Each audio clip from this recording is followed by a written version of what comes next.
Assalamualaikum, my name is Nur Fitisha Amira binti Muhammad Faizul. My metric number is 2020454336. Food price are the average cost of a specific food item on a global. The cost of commodity has a significant impact on income and food affordability in addition to serving as a key indicator of the equilibrium between agricultural production and market demand. In addition, food price also have an impact on producers and farmer income. As a result, food market may have a significant impact on dietary quality, food affordability, hunger, and also undernourishment. This item provide an empirical review of long-term to relatively recent variation in food price and cost at the international and national level. Next, food insecurity has worsened and social tension have risen as a result of this year record high food price. Additionally, they have put a pressure on government resources that are already stretched thin by increased food import costs and a reduced ability to pay for additional social assistance for the most disadvantaged. Assalamualaikum, my name is Nurul Fatinadra binti Baharudin, and today I will explain about the impact of the increase in global food prices. The first impact of the increase in global food prices is that the development of the food-based industry in the country will be declined. This is because of the crisis faced, causing most families, especially from the middle class, reduce their consumption for the luxury goods or wants. As the consumer becoming more careful when choosing their needs, it will unfortunately declining the sales of products from various industries. And in order to avoid loss, there is no denying that many investors either from abroad or the country itself will withdraw their investment. This will indirectly cause decrease for business investment returns in Malaysia. Following the withdrawal of the investment, Malaysia's export to the foreign countries will also be decreased due to the fact that low in investment will not contribute much for the R&D. Regardless, in terms of the new production methods or the product innovation itself, the use of inefficient production methods will lead to the increase in costs. Meanwhile, the low level of innovation will also reduce the competitiveness of Malaysian products in the international market.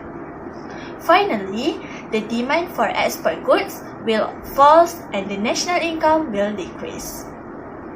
And that's all from me. Thank you. Hi, my name is Noreen, and our second point is deficit Malaysia's balance of payment. In addition, it will also affect the country's balance of payment deficit with a high dependence on food imports, even though the global food prices are increasing. Plus, the decreasing value of Malaysia's export, there is no denying that we can see the deficit in Malaysia's current account balance. In the long run, this can lead to a lot of debt. According to the data from the Department of Statistics Malaysia, Malaysia relies heavily on imports of mutton from Australia, mangoes from Thailand, coconuts from India, and beef from Indonesia. To meet domestic demand, Malaysia's food import over the past decade have amounted 482.8 billion, while Malaysia export only amounted 296 million. So finally, the deficit in the balance of payment will lead to a higher demand for foreign currency, thus weakening the value of the national currency. According to the Johns Hopkins, he expects the ringgit to decline to almost 4.9 against the US dollar by the end of 2020, before continue to fall again to 5 in the first quarter of 2023.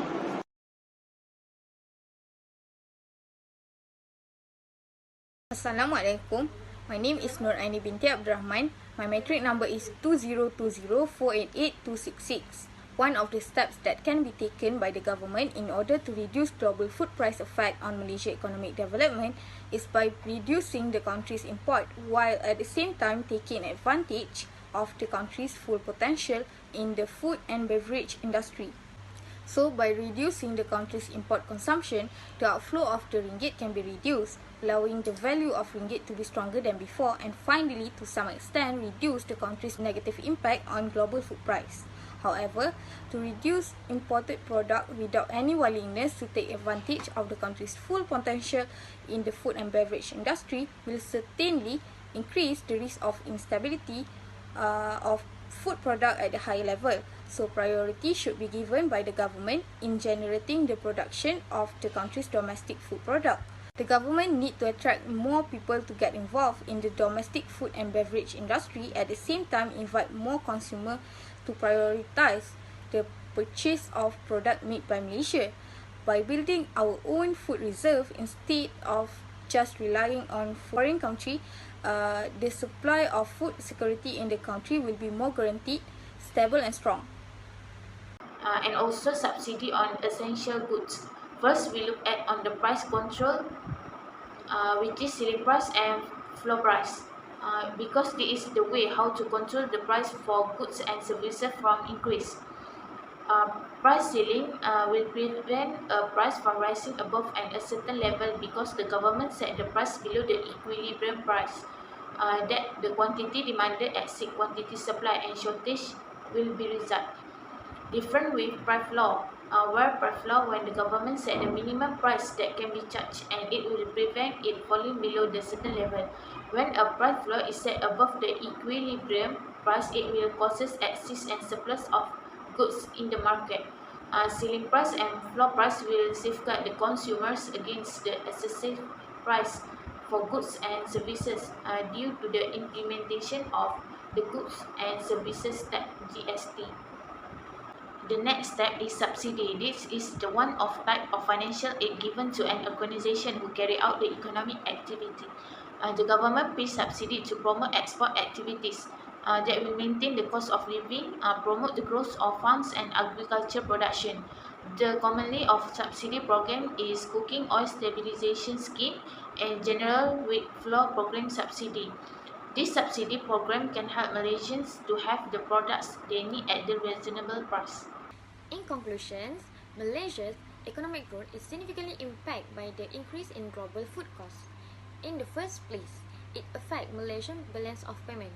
A deficit in our country will result from the increased demand for import commodities.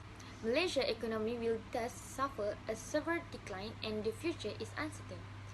In addition, it affects Malaysia's economic development, which means that the food industry growth has slowed. Because the cost of life is rising daily, consumers are being compelled to limit their purchase.